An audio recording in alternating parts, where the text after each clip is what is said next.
नमस्कार, मैं हूँ रविशंकर शर्मा बुलंदीवा न्यूज़ के साथ हाजिर हुए हैं गांव की सरकार में। और गांव की सरकार में है इस समय हम खंडचुलाना के गांव किनाना में, जहां भारी बहुमत से कविता देवी सरपंच निर्वाचित हुई हैं।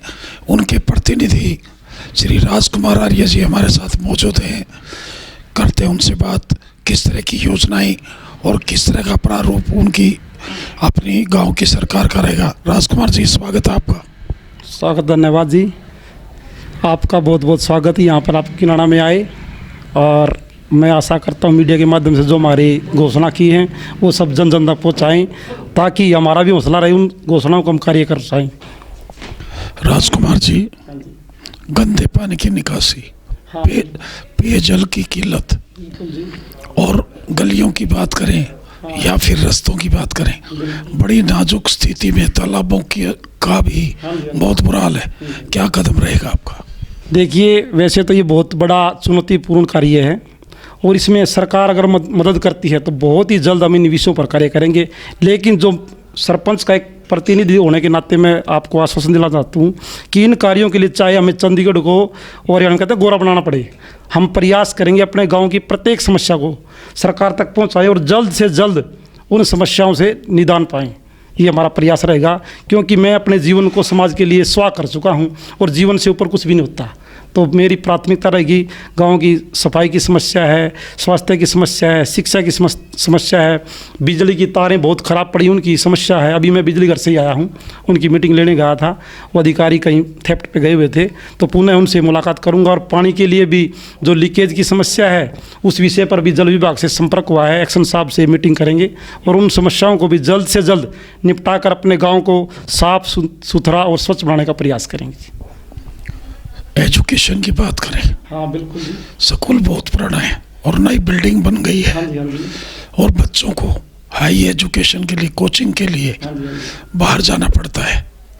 जैसे लाइब्रेरी की सुविधा, वाईफाई है या फिर कंप्यूटर शिक्षा है, तो कैसा कदम आपकी सरकार करेगा?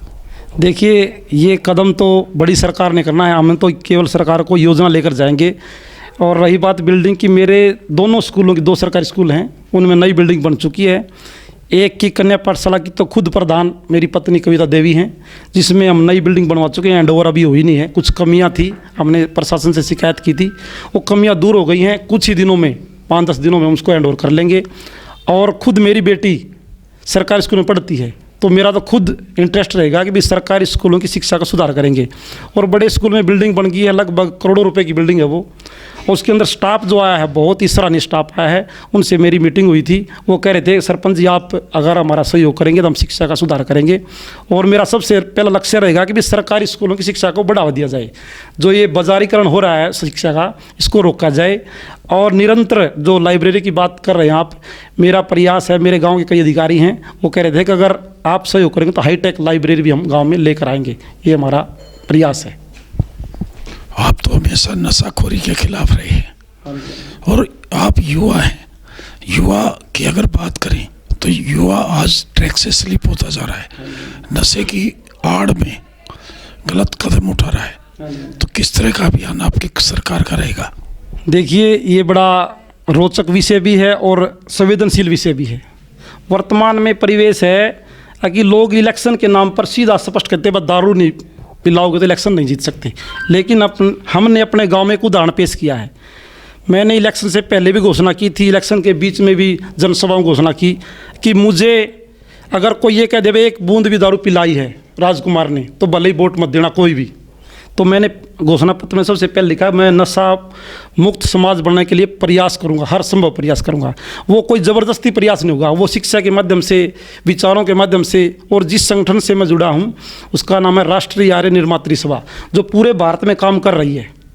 वो युवाओं को नशे से बचाने के लिए 2-2 दिन के कैंप लगाती है, उनको बताती है कि नशा इतना खतरनाक है जिससे परिवार भी नष्ट होंगे, समाज भी नष्ट होगा और आने वाली पीढ़ियाँ भी नष्ट होंगी। तो विचार के माध्यम से हम नशे को दूर भगाएंगे। कोई ज़बरदस्ती, हमारे पास कोई ऐसा कैप्सूल नहीं है कि युवा को पिला दिया नशे से दूर हो जाएगा। हम विचार बदलेंगे लोगों की।